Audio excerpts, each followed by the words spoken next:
Paz do Senhor, meus irmãos, estamos outra vez para comentarmos a lição de número 10 da Escola Bíblica Dominical, cujo tema é A Alegria do Salvo em Cristo. O texto áureo está em Filipenses capítulo 4, versículo também de número 4, que diz: regozijai-vos sempre no Senhor. Outra vez digo, regozijai-vos. A verdade prática versa sobre: em tempos trabalhosos e difíceis, somente a alegria do Senhor pode apaziguar a nossa alma. Então, portanto, estamos analisando esta lição para que você possa ter as informações necessárias para desenvolvê-la. A leitura bíblica em classe, cuja base nos leva a desenvolver esta lição, está no livro dos Filipenses, no capítulo de número 4, versículo de número 17. Existem alguns objetivos que estão exauridos nessa lição. Primeiro, é exortar a respeito da alegria e firmeza da fé. Segundo, compreender que a alegria divina sustenta a vida cristã. E terceiro, conscientizar-se a respeito da singularidade da paz de Deus. Pois bem, sendo assim, a lição está desenvolvida em 3 tópicos que o reputo de grande importância, de grande soma para nós. Primeiro, a exortação à alegria e firmeza na fé.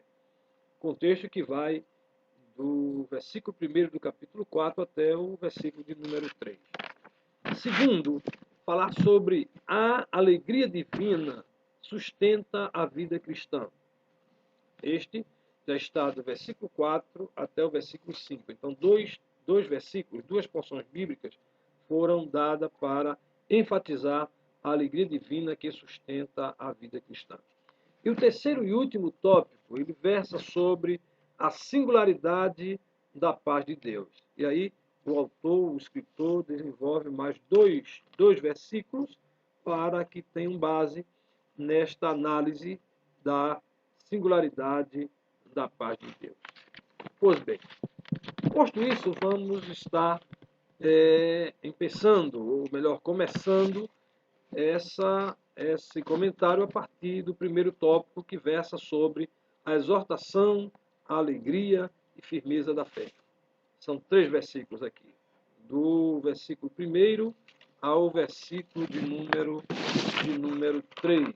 Parece-nos aqui que há uma análise pontual, versículo a versículo, até o versículo de número 7.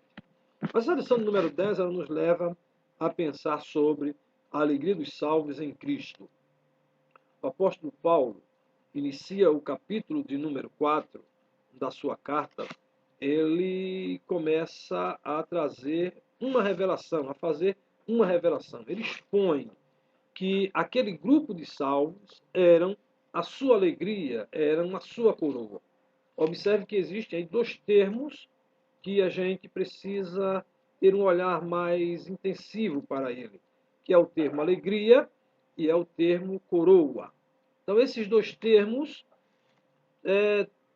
sendo usado por Paulo, ele descreve alguns aspectos. Primeiro, alegria. Segundo, coroa.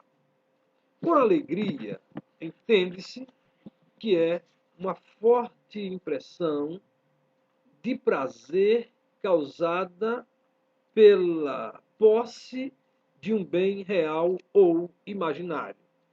A nossa lição descreve a palavra alegria como palavra-chave, dizendo que ela é um estado de viva satisfação, de vivo contentamento, regozijo, júbilo.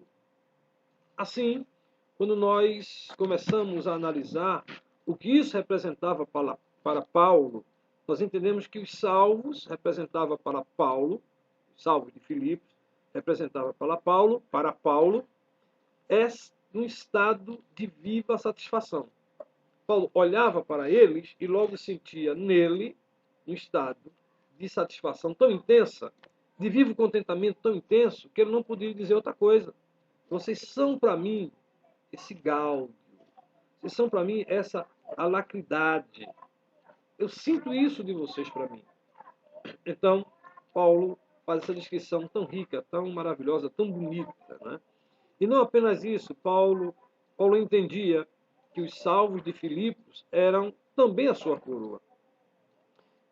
E o que entendemos por coroa? Entendemos que coroa é o diadema, são estema, são grinaldas, são honra, né? É um ornamento de forma circular para cingir a cabeça, para se levar a cabeça. Então, isso é que se entendemos por coroa. E Paulo estava dizendo aos crentes de Filipos: vocês é algo que eu posso colocar sobre a minha cabeça. E quem olhar para mim vai entender que aqui tem honra, aqui tem glória. Né? Eu vivo alegre com essa coroa que vocês são para mim. É satisfação. Então, a atividade paulina com este grupo de Filipos é uma atividade de alegria. E Paulo sempre diz: vós sois meus gaudes, motivo da minha alegridade. O apóstolo Paulo tinha em larga estima e por isso ele não suprimia os ricos adjetivos de sentimentos que ele esboçava para os filipenses. Mas observe, o segundo ponto dessa lição não revela apenas a alegria de Paulo, mas também a alegria nas relações fraternais. E é bom que se faça uma observação aí, porque nem tudo era alegria. Mas Paulo dizia que estava alegre. Nem tudo era perfeito na igreja de Filipos. Ali estava ocorrendo um grande problema de relacionamento entre duas importantes mulheres que cooperaram na implantação da igreja de Filipos, cujo nome era Evódia e Sínteque. E Paulo se preocupa com esse problema, porque esse problema estava perturbando a comunhão da igreja e expondo também a saúde espiritual. Quero só fazer um lembrete aqui, porque onde não tem comunhão, a situação espiritual é exposta, a fragilidade é exposta, a igreja se expõe. Então isso é um convite para nos alertarmos em relação a essas questões de ordem de relacionamento, que muitas vezes não se entende. E Paulo chamava atenção para isso, para os dois aspectos dessas duas irmãs. A irmã Sínteque e a irmã Evódia.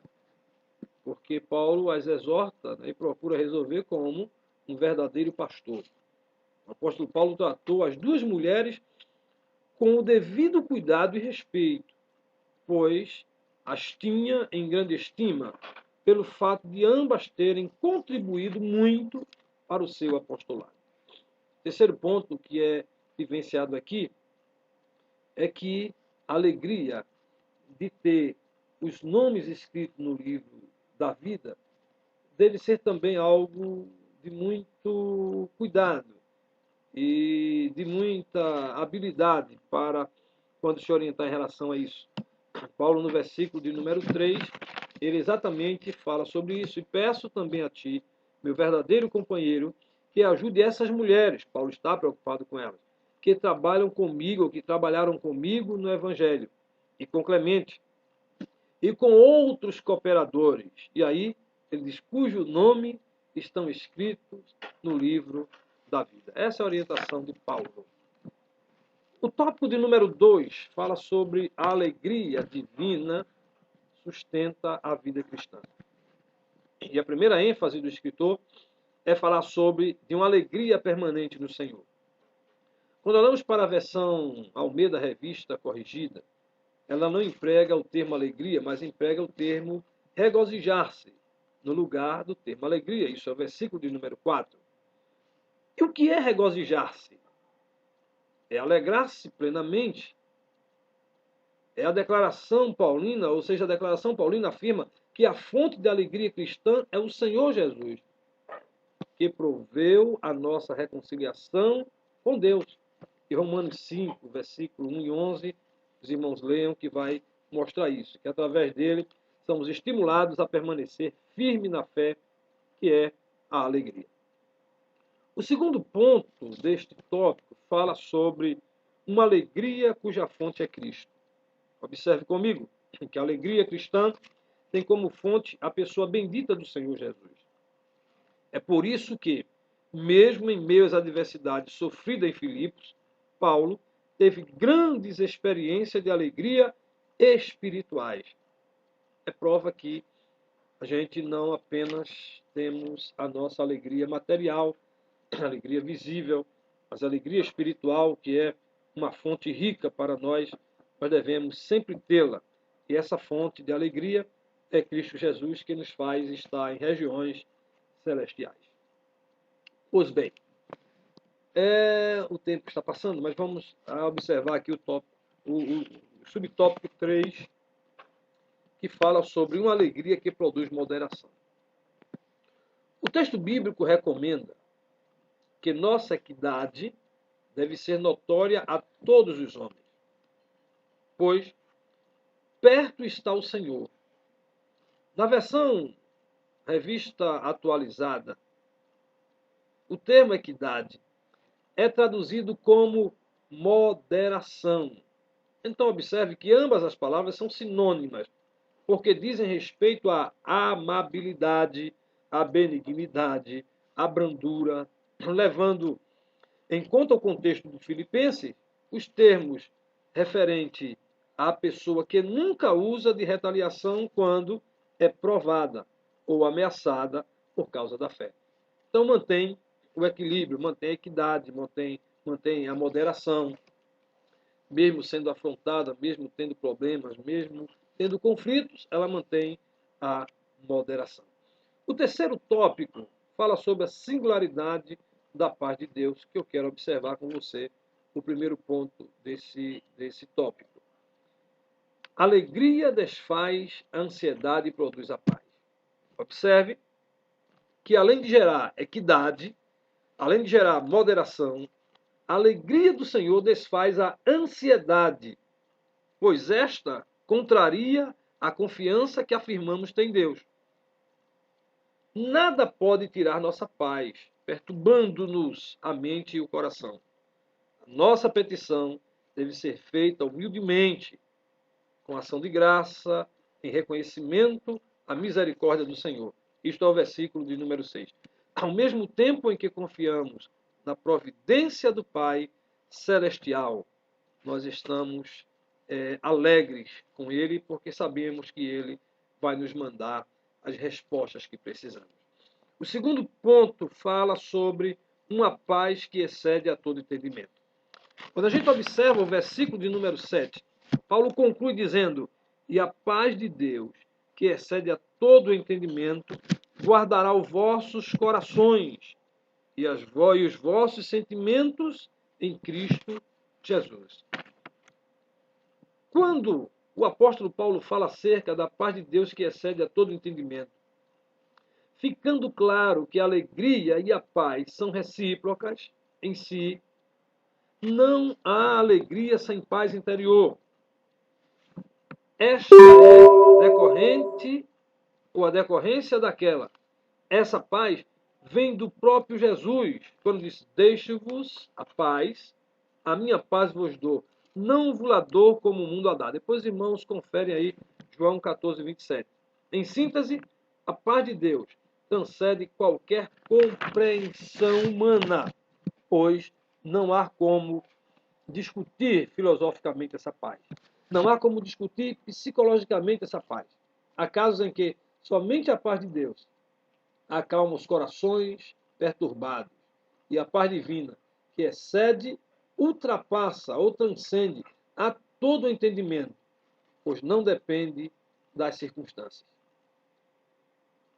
Nós queremos agradecer a você que esteve conosco durante este período de 15 minutos para apreciarmos a lição da Escola Dominical. Não deixe de ir à Escola Dominical, pegue sua família, convoque os amigos, os vizinhos que estejam lá. Que Deus possa nos abençoar e nos dar graça para permanecermos neles. Amém.